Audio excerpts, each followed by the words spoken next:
시청자 여러분 안녕하십니까? 충북 지역의 다양한 소식과 정보를 담은 뉴스박스 7월 4일 목요일 오늘도 활기차게 시작합니다.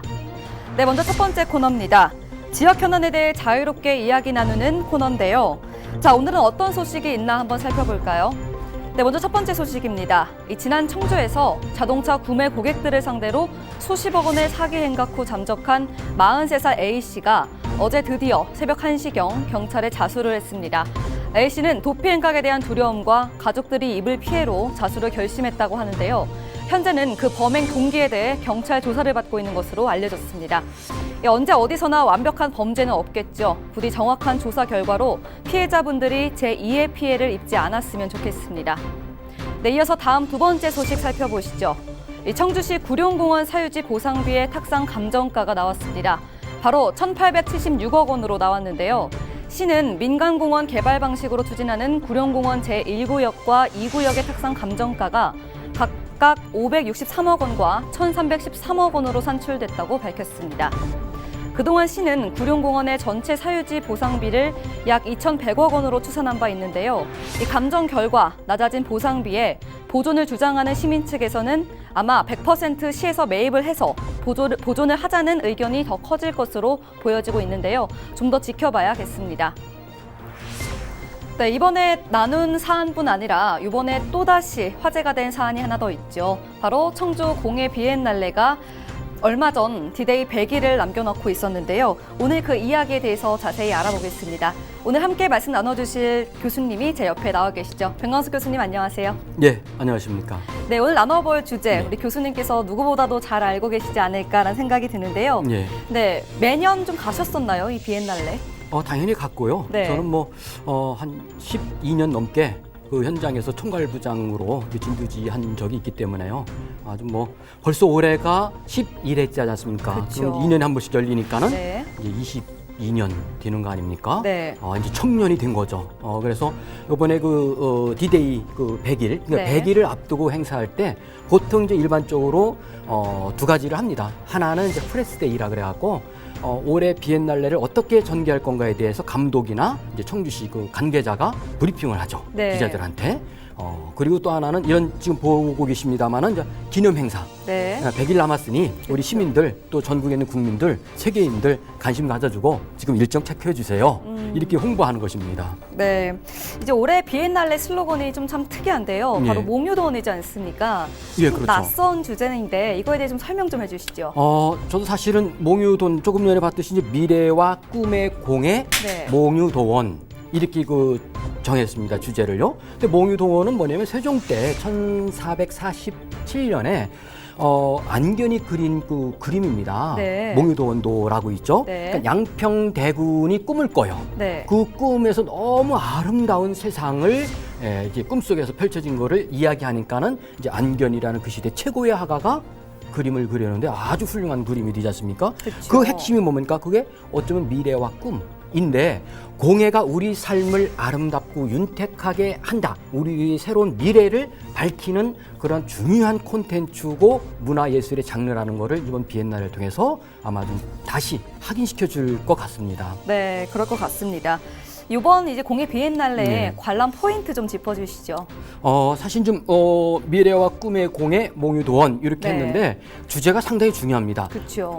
보통 이제 전시 감독 또는 총감독이라는 그 제도로 운영이 되는데요.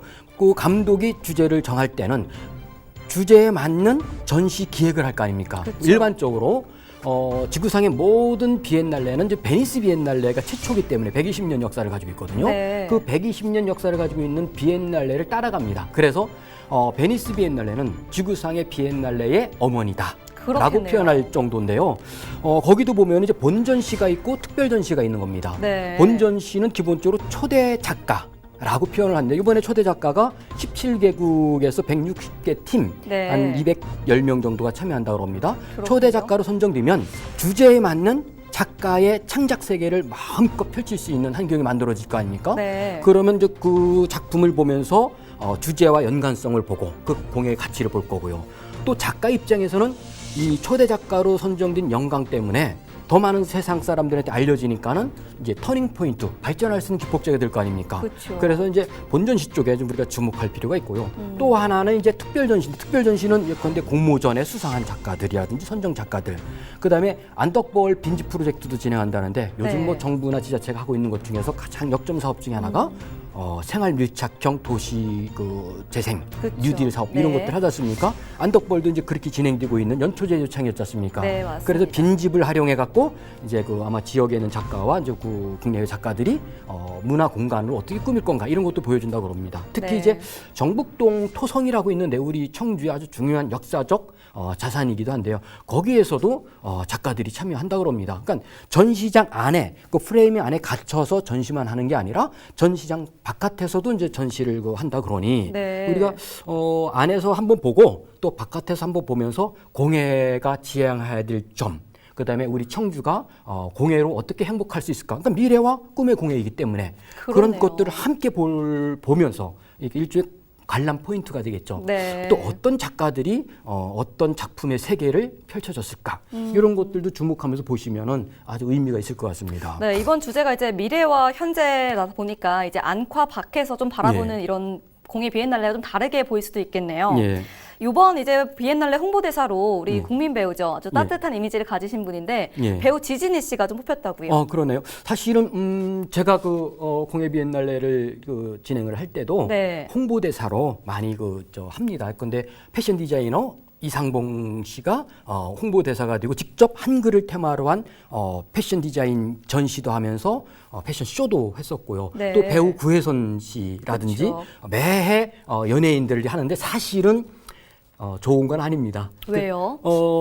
사실 그 연예인들을 가지고 이쪽에 이벤트적 요소가 있는 거 아닙니까? 네. 그래야 주목을 하니까. 아. 원래는 그러지 않아도. 본질적인 예술적 요소에 좀 집중을 해야 된다는 말씀이시죠? 근데 이제 지진희 씨 같은 경우는 공예, 네. 예술에 상당한 그 식견을 가지고 있고 지금도 이렇게 창작 활동을 하고 있거든요. 네. 연예인 중에 창작 활동을, 예술 활동을 하는 이 연예인들이 상당히 많이 있습니다. 그렇군요. 그래서 예전에 그런 그 연예인들이 한번 우리가 비엔날레 때 전시에 작품에 좀 참여를 한 적도 있었는데요. 네. 그러다 보니까 일반 시민들은 상당히 그 관심을 갖게 되는 이런 장점이 있는데 사실 비엔날레는 수준 높은 국제 전시회거든요. 그렇죠. 그러니까 전 세계 최고의 작가들이 와서 주제에 맞는 어떤 그 작품의 어떤 경향을, 새로운 경향을 던지는 거거든요. 네. 던지면은 이제 관람객들은 그걸 보면서 감동을 하거나 평가를 하는 거 아닙니까? 그쵸. 그런 측면에서 볼 때 이제 22년, 11회째니까는 사실 저는 개인적으로는 대중성보다는 좀 본질에 더 충실하고